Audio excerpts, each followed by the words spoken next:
आइए कक्षा 10वीं गणित में आज हम दो चरों का रैखिक समीकरण लीनियर इक्वेशंस इन टू वेरिएबल्स के अंतर्गत हम युगपत समीकरण को हल करने की विधियां देख रहे हैं।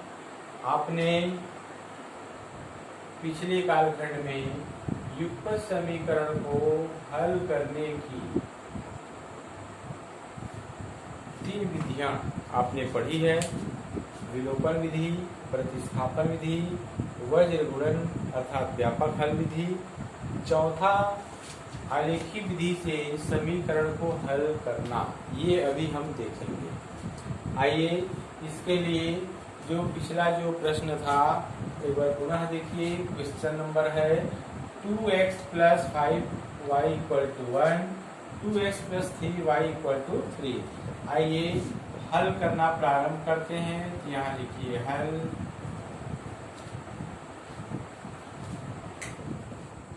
यहाँ लिखेंगे हल। एक बार प्रश्न आप लोग फिर से उतार लीजिए और यहाँ इसको समीकरण नंबर 1, समीकरण नंबर 2 इस प्रकार नाम दे देते हैं।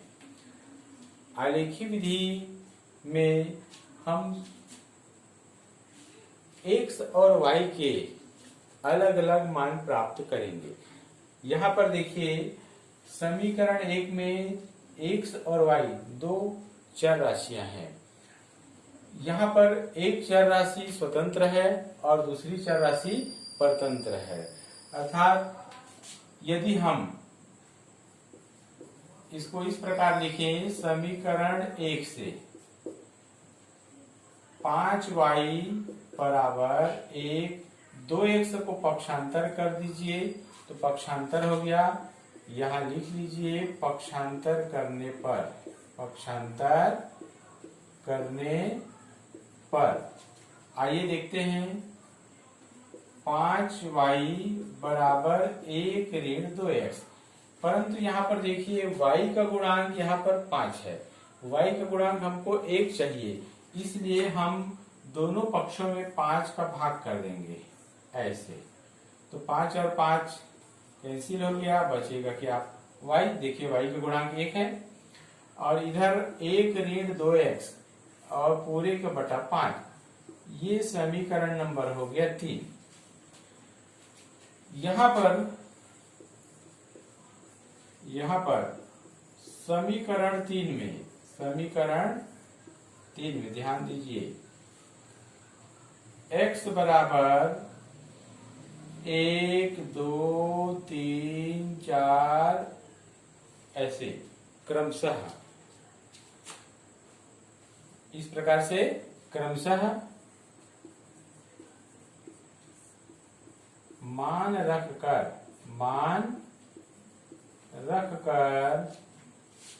संगत y का मान प्राप्त करते हैं। y का मान प्राप्त करते हैं। आइए देखते हैं। यदि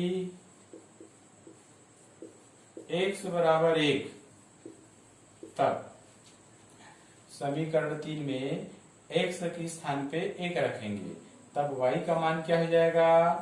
y बराबर जाएगा 1 ऋण 2 गुणित 1/5। आइए देखते हैं, हल कीजिए। 1 ऋण 2 एकम 2 बटे 5, तो ऋण 1/5। इसे हम भाग करके अगर देखना चाहें तो ऋण 0.2 प्राप्त होता है। आइए, ये पूर्ण संख्या के रूप में ये नहीं है, पूर्णांक रूप में नहीं है, ये भिन्न है। अतः हम x = 1 के मान को अस्वीकार कर देते हैं।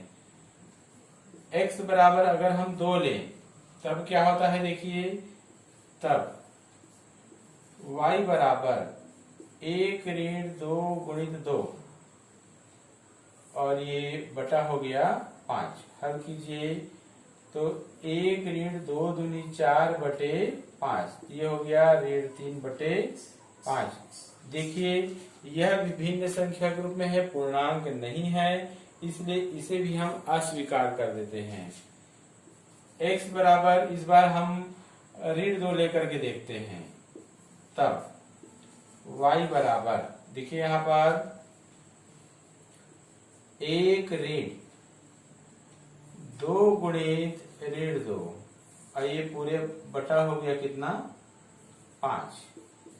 तो ये 1 ऋण और ऋण का गुणा धन, 2 दूनी 4 बटे 5, तो ये 5 बटे 5 हुआ। अर्थात यहाँ पर y का मान हमें मिल गया 1। कितना मिल गया, 1। ध्यान दीजिए, x का मान हमने ऋण 2 रखा, तब y का मान हमको 1 प्राप्त होता है। यदि हम इसी प्रकार से x के मान को क्रमशः बदलते जाएं, तो y का क्या मान प्राप्त होता है उसको देखते हैं। आइए अब x का मान हम एक अनुमान विधि भी लगाते हैं। यहाँ पर मान लीजिए हम यहाँ पर x का मान 3 रखते हैं, तो 3 दूनी 6, 6 में से 1 गया 5, ऋण 5, तो ऋण 5 बटे 5 बिल्कुल ठीक है। यदि x बराबर 3, तब समीकरण 3 से y का मान हो जाएगा 1 ऋण 2 गुणित 3 और बटे 5, तो y बराबर हो जाएगा 1 ऋण 3 दूनी 6 बटे 5, और y का मान इस प्रकार ऋण 5 बटे 5, और y का मान प्राप्त हो गया ऋण 1। तो इस प्रकार से यह भी एक पूर्णांक है। तो हमें आलेख खींचने के लिए, एक समीकरण का आलेख खींचने के लिए कम से कम 2 मान की आवश्यकता होती है। x का 2 मान लेंगे तो उनके संगत y के 2 मान प्राप्त होंगे। तो देखिए हमारे पास वे 2 मान हैं। यदि x बराबर हमने ऋण 2 रखा तो y का मान धनिक प्राप्त होता है। यदि x का मान 3 रखा तो y का मान ऋण 1 प्राप्त होता है। आइए इन मानों को सारणीबद्ध कर लेते हैं। प्राप्त मानों को सारणीबद्ध करते हैं, सारणीबद्ध तालिका में लिखते हैं, सारणीबद्ध करते हैं। चूंकि ये समीकरण 1 के लिए था, तो आप समीकरण 1 यहां लिख दीजिए।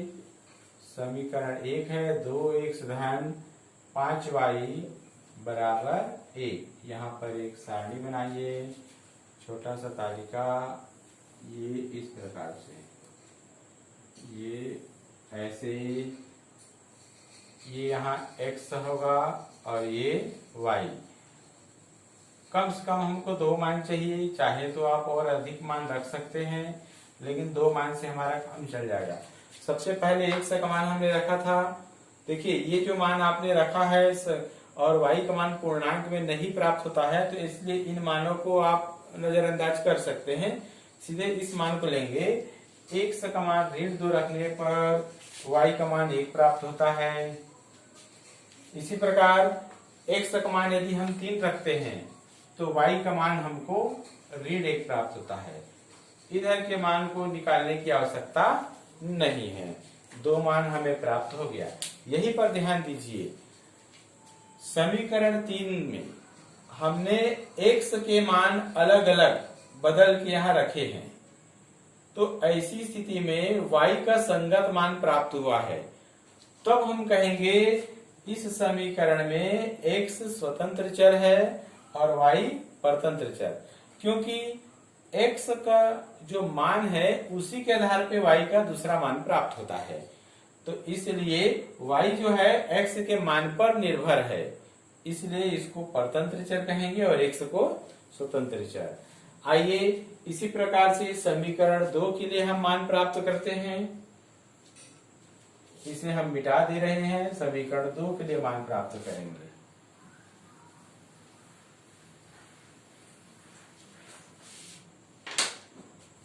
अब देखते हैं इस समीकरण 2 से, तो 3y बराबर 3, 2x को पक्षांतर करते हैं तो ये 2x, यहां लिख दीजिए पक्षांतर करने पर या पक्षांतरण से। आगे हल करते हैं। यहाँ देखिए y का गुणांक 3 है, हमको y का गुणांक 1 चाहिए, तो इसलिए 3 का पूरे में भाग कर देंगे। तो 3y बटे 3 बराबर 3 ऋण 2x और बटे 3, ये 3 कैंसिल हो गया, तो ये आ गया y और ये आ गया 3 ऋण 2x और ये बटा हो गया 3। इसको आप समीकरण 4 नाम दे दीजिए। पूर्व की भांति अब समीकरण 4 में x का मान क्रमशः शून्य भी आप रख सकते हैं, 0, 1, 2, 3 या आप ऋण 1, ऋण 2 ये सब रख सकते हैं। रख कर संगत y का मान प्राप्त करते हैं। y का मान प्राप्त करते हैं। आइए देखते हैं। यदि देखिए x बराबर अगर हम 0 लेते हैं, x बराबर 0 लेते हैं, तब y का मान क्या हो जाएगा? इसमें देखिए 3 ऋण 2 गुणित 0, x का मान 0 ले रहे हैं इसलिए 0 लिखा हमने, पूरे बटा 3, तो 3 ऋण 2 शून्यम 0 बटे 3, तो ये 3 बटे 3 हो गया, तो ये मान आ गया 1। अर्थात x का मान 0 रखने पर y का मान 1 प्राप्त होता है। ये अभी हमने देखा। x का मान 1 रख के देखते हैं तब क्या होगा। तो देखिए अब यहाँ पर हम कुछ मान को मौखिक हम विचार कर सकते हैं। अगर हम x की जगह में समीकरण 4 में x की जगह में अगर 1 रखते हैं तो ये हो जाएगा y बराबर 3 ऋण 2 गुणित 1 पूरे बटा 3, तो 2 एकम 2 हो जाएगा, तो 3 में 2 गया 1, तो 1 बटा 3। तो चूंकि 1 बटा 3 है तो ये अशांत आवर्ती दशमलव होगा, जो या कह सकते हैं हम ये पूर्णांक में नहीं है, इसलिए हम इस मान को नहीं लेंगे। मान लीजिए x का मान हम ऋण 1 रखते हैं, तो अगर ऋण 1 रहेगा तो देखते हैं क्या होता है। तो यहाँ पर हो जाएगा ऋण 1, तो ऋण और ऋण का गुणा धन, तो 2 एकम 2 धन 2, तो 3 और 2 5 बटे 3। यहाँ भी 3 बटे में आ रहा है, इसमें हर में है, तो इसलिए पूर्णांक में नहीं होगा, तो हम इस मान को भी हम नहीं लेंगे। एक इसी प्रकार आप मौखिक जांच करते जाइए। x की जगह में अगर हम 2 लेते हैं तो 2 दूनी 4, 4 में से 3 गया 1 बटा 3, ये भी संभव नहीं लगता है। अगर ऋण 2 लेते हैं तो 2 दूनी 4, फिर देखिए 4 3 7 बटे 3 आ जाएगा, ये भी नहीं है। अगर हम 4 लेते हैं तो 4 तो भी नहीं आएगा। ऋण 4 लेंगे तो ऋण 4, 2 दूनी 4, ये हो गया 4 दूनी 8, 8 और 3 11, ये भी नहीं आएगा। अगर हम 5 लें तो 5 दूनी 10, तो भी नहीं आएगा। 6 लें तो 6 दूनी 12, हाँ यहाँ हो सकता है, काम बन सकता है हमारा। यदि x बराबर 6 तब y बराबर क्या होगा? देखिए 3 ऋण 2 गुणित 6 बटे 3, तो 3 ऋण 6 दूनी 12 बटे 3। आइए देखते हैं, 12 में 3 गया, कितना? ऋण 9 और बटे 3, तो 3 तिया 9, ये ऋण 3 आया, जो कि एक पूर्णांक है। तो इस प्रकार से अब ये जो प्राप्त मान है इसे भी हम सारणीबद्ध कर लेंगे। तो आइए इसी के नीचे लिख देते हैं समीकरण 2, 2x धन 3y बराबर 3। इसके लिए एक सारणी बना लीजिए। आपको न्यूनतम 2 मान जरूर चाहिए, 2 से अधिक मान लेते हैं तो भी दिक्कत नहीं है, लेकिन 2 मान आपको चाहिए ही। ये देखिए x y, प्रारंभ में हमने x का मान लिया 0, तो y का मान मिला 1, तो यहाँ 0 लिखेंगे, y का मान 1। दूसरी स्थिति में x का मान हमने 6 लिया, तो y का मान ऋण 3 प्राप्त हुआ, ये 6, तो यहाँ पर ऋण 3। इन मानों को हम नहीं ले रहे हैं। आप चाहे तो ये वाला हिस्सा आप नहीं बनाएंगे सारणी में तो भी चलेगा। अब ये जो प्राप्त मान है इनका हम आलेख खींचते हैं। आइए आलेख खींचते हैं। आलेख सदैव आप लोग पेंसिल और स्केल की सहायता से ही खींचेंगे। ध्यान रखिए, आलेख खींचने के लिए आपको या तो ग्राफ पेपर दिया जा सकता है, तो ग्राफ पेपर दिया जाएगा तब तो फिर दिक्कत नहीं है, आप आसानी से उसका उपयोग कर सकते हैं। अन्यथा सादे कागज पर आलेख खींचिए कहा जाता है, तो आपको स्केल पेंसिल की सहायता से आपको स्वच्छता पूर्वक सफाई रखते हुए आपको आलेख खींचना होगा। आइए एक प्रयास करते हैं आलेख के लिए। इसके लिए क्या कीजिए, आप एक सादे जो आपका सादा पन्ना जो है कॉपी का, उसको इस प्रकार से दो हिस्से में बांट लीजिए। ऐसे आप सावधानी पूर्वक आप भी उसको ऐसे करेंगे।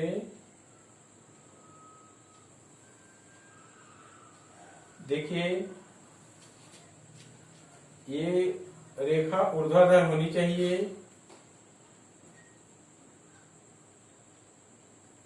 और एक क्षैतिज रेखा। आप लोग पूर्व कक्षा में ग्राफ के बारे में पढ़े हैं तो आप बेहतर इसको समझ सकते हैं, आपके लिए नया नहीं है। आप पहले भी ग्राफ अध्ययन कर चुके हैं। इसको बढ़ा देते हैं और ऐसे इधर भी बढ़ा दीजिए थोड़ा, ऐसे। तो ये सफाई से आपको बनाना है। कोशिश करिए रबर का प्रयोग कम से कम हो। ये हमारा एक्स अक्ष हो गया जो धनात्मक होता है। इधर एक्स डेश अक्ष ये ऋणात्मक मान होता है इधर। ये मूल बिंदु हो गया 0। इससे हम ऊपर जाएंगे तो y अक्ष है जो कि धनात्मक होता है, धन मान वाला होता है। इससे 0 नीचे मूल बिंदु से नीचे की ओर आएंगे तो y डैश अक्ष होता है, इसका मान ऋणात्मक होता है। आइए अब हम इसको एक प्रकार से कह सकते हैं समकोणिक कार्तीय निर्देशांक पद्धति। तो ये 4 बराबर समकोण में बटाए। देखिए ये समकोण होगा, ये समकोण, ये समकोण, ये समकोण। देखा जाए तो इस हिस्से को प्रथम चतुर्थांश, ये दूसरा चतुर्थांश है, ये तृतीय चतुर्थांश है, ये चतुर्थ चतुर्थांश है। 4 हिस्से का पहला भाग। अब आइए ये x अक्ष है ये, और ये y अक्ष है। हमें स्केल की सहायता से सावधानी पूर्वक हमें कुछ 1-1 सेंटीमीटर की दूरी पर एक निशान बना लेनी होगी। मैं यहाँ पर अनुमान से बना रहा हूं, आप लोग एक्चुअल जो माप रहेगा उसको लेकर के बनाएंगे। आइए देखते हैं। तो जैसे इस प्रकार से चिन्ह बना लीजिए, ऐसे आप लोग का बिल्कुल सही बनेगा। आप लोग के पास स्केल है, पेंसिल है। यहाँ मैं कुछ यहाँ अनुमान से बनाने का प्रयास कर रहा हूँ, ऐसे, और आगे कर सकते हैं ऐसे। इस प्रकार से ध्यान रखेंगे ये दूरियां समान होनी चाहिए। इसी प्रकार हम इसमें ले लेते हैं 1 2 3 4 5 6 7 8। ये 1 2 3 4 5 6 7 8। इस प्रकार सबसे ऊपर में दाईं तरफ यहाँ पर पैमाना लिखा जाता है। पैमाना x व y अक्ष में देखिए 1 सेंटीमीटर को हम 1 इकाई मान रहे हैं। 1 सेंटीमीटर बराबर 1 इकाई। ये पैमाना अवश्य मानिए आवश्यक है। अब आइए हम इस ग्राफ पेपर पर इन बिंदुओं का आलेखन प्रारंभ करते हैं। पहला समीकरण 2x-5y बराबर 1 के लिए प्राप्त मान क्या है? x का मान -2 है तो y का मान 1 है। तो आइए मूल बिंदु O पर आते हैं। x का मान -2 है तो यहां से -2 यानी 2 खाने इधर आएंगे, ये पहला और ये दूसरा यहां पर, और y का मान है -1 तो अब यहां से -1 ऊपर जाएंगे तो -1 यहां है, तो इसके सीध में ये मान को लिखिए ऐसे, बिंदु लगा दीजिए। x का मान 3 है, y का मान -1 है। x का मान 3 तो -3 है तो यहां आ जाएंगे 1 2 3, और y का मान -1 है तो -1 यानी नीचे आ जाएंगे यहां से ऐसे 1 2 3 और -1 नीचे 1, इसके सीध में है ऐसे। इन दोनों बिंदुओं को मिलाते हुए आगे हम बढ़ा देते हैं स्केल से। ये पहले समीकरण के लिए आलेख हो जाएगा, ये ऐसे। इसको जरूरत के आधार पे और आगे बढ़ा सकते हैं हम, अभी फिलहाल यही रहने देते हैं। ये पहले समीकरण के आलेख प्राप्त हो गया। अब आइए देखते हैं दूसरे समीकरण के लिए आलेख। x का मान 0 है, y का मान 1 है, तो x का मान 0, y का मान 1, तो x का मान 0 यही हो गया, और y का मान, ये देखिए x का मान 0 है, y का मान 1, तो ये हो गया, और y का मान 1 यानी -1 ऊपर जाएगा, ये यहां हो गया। इसको ऐसे गोला करिए। फिर x का मान 6 है, y का मान 3 है। x का मान 6 यानी -6, इधर जाएंगे यहां से इधर 1 2 3 4 5 6 ये, और y का मान 3 तो 3 खाने नीचे आएंगे।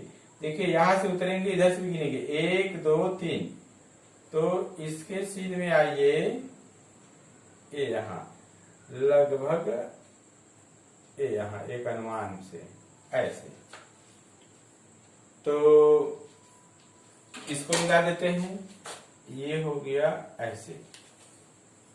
इन दोनों को, इस बिंदु को और इस बिंदु को हम मिला देते हैं बिल्कुल ऐसे।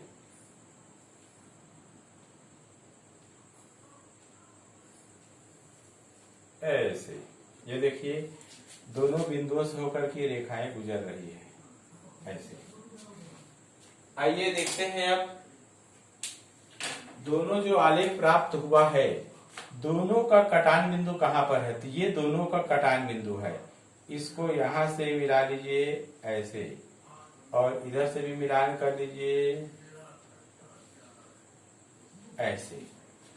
आप देख सकते हैं इस बिंदु को अगर हम नाम A दे दिए, देखिए x का मान कहां से मिलेगा? यहां से गिनिए 1 2 3, तो x की जगह में रहेगा 3। जैसे ये वाला जो है मान xy होता है तो ये हो जाएगा 3। x का मान आ रहा है कितना? 3। इसको ये हो गया 3 कॉमा, और y का मान तो यहाँ नीचे उतरिए, देखिए यहाँ पर क्या आ रहा है 1, तो ये ऋण 1 है इस प्रकार से। तो अतः समीकरण निकाय का हल x बराबर 3 और y बराबर ऋण 1 प्राप्त हुआ। देखिए यहां पर मैंने एक अनुमान से स्केल का प्रयोग किया है, आप लोग समझ सकते हैं। आपके कॉपी में पेंसिल स्केल के साथ ज्यादा अच्छा और बना सकते हैं, बिल्कुल एक्यूरेट मान निकाल सकते हैं। फिर भी ये समझने के लिए आपका पर्याप्त है। तो इस प्रकार से इसका आलेखी विधि से अगर हम हल निकाले दिए गए युगपत समीकरण का, तो उसमें भी देखिए उत्तर बिल्कुल वही प्राप्त होता है जो शेष 3 विधियों में प्राप्त होता है। हाँ, ये जरूर है, इस जो आलेख जो खींचा गया है उसको आप ये समीकरण रूप में शो कर सकते हैं, बिंदु भी दर्शा सकते हैं। जैसे मान लीजिए ये पहला आलेख था, तो पहला आलेख के लिए लिख लीजिए यहाँ पर, इसको और बढ़ा सकते हैं 2x, और इसके ऊपर में लिख लीजिए 2x धन 5y बराबर 1। इसको हम आगे बढ़ा देंगे। और दूसरे के लिए भी आप लिख सकते हैं 2x धन 3y, 2x धन 3y बराबर 3। तो इस प्रकार से हम यहाँ आलेख विधि से भी हमने हल प्राप्त कर लिया है। इसको हम आगे बढ़ा देते हैं ताकि आपको समझने में दिक्कत ना हो। ऐसे इसको ऐसे कर देते हैं, इसी प्रकार इसे आगे बढ़ा देते हैं।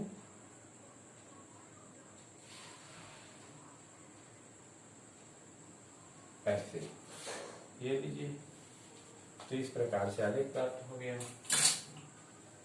तो इस प्रकार से हमने आलेखी विधि से भी एक युगपत समीकरण का हल ज्ञात करना सीख लिया है। आइए इनका अभ्यास आप लोग बार बार कीजिए और ज्यादा आसान होते जाएगा। शेष अगली कड़ी में।